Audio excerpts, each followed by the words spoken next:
Some games people love. Some games people hate. But do they live up to the reputation?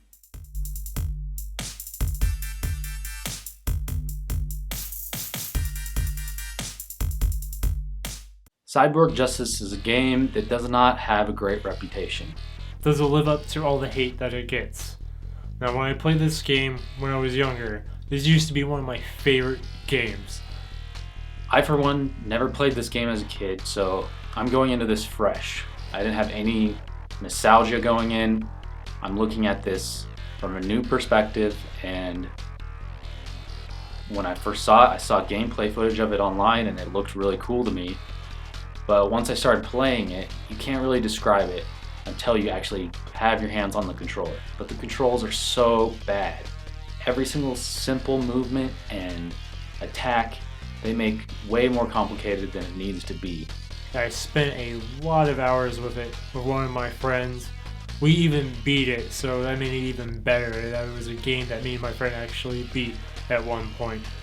And when we went back in to play this again, I had a lot of nostalgia. I thought it was going to be great. I thought it was going to be epic. I knew that the reputation said it had a horrible reputation, and I was like, yeah, whatever.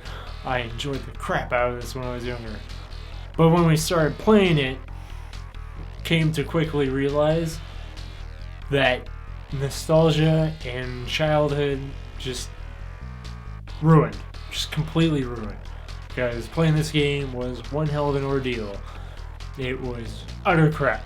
I would not recommend this to anybody. In fact, part of me died inside after I started playing this again. One of the cool things about the game is you get to pick what body parts you want for your robot. And there's certain benefits to some of them. Some of them can jump. Some of them are like a tank.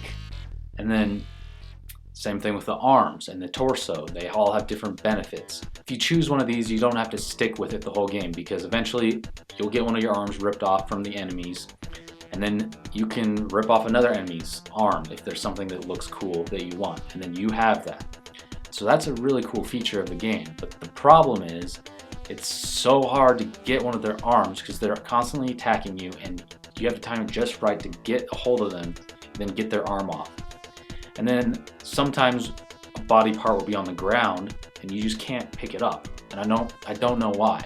We could not figure out how to pick it up, never once.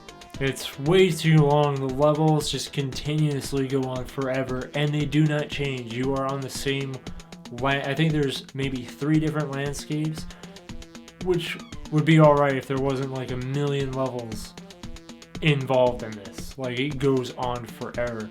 And you're fighting the same enemies over and over and over. The game is just boring, it's sluggish, you're just moving at a slow pace, and all the enemies are the same. There's no variation. The levels, there's not a lot of variation there. There's these mini bosses, and as you get later into the game, they're OP. They don't go to shoot you, they don't go to punch you, they immediately go to rip your arm off and then rip your torso off just to instantly kill you. Game over, done. All that piled together makes for a very long and tedious game. It's a beat 'em up with robots. I don't know how they could have screwed this up, but if this was ever remade with good controls, just basic, I think that it would actually be a great game. But definitely it lives up to that reputation. I actually don't like talking about this game anymore because my childhood is gone, it's ruined, it's destroyed, it's been crapped on. So does it live up to its reputation as being a bad game? Yeah, it does. It's not fun.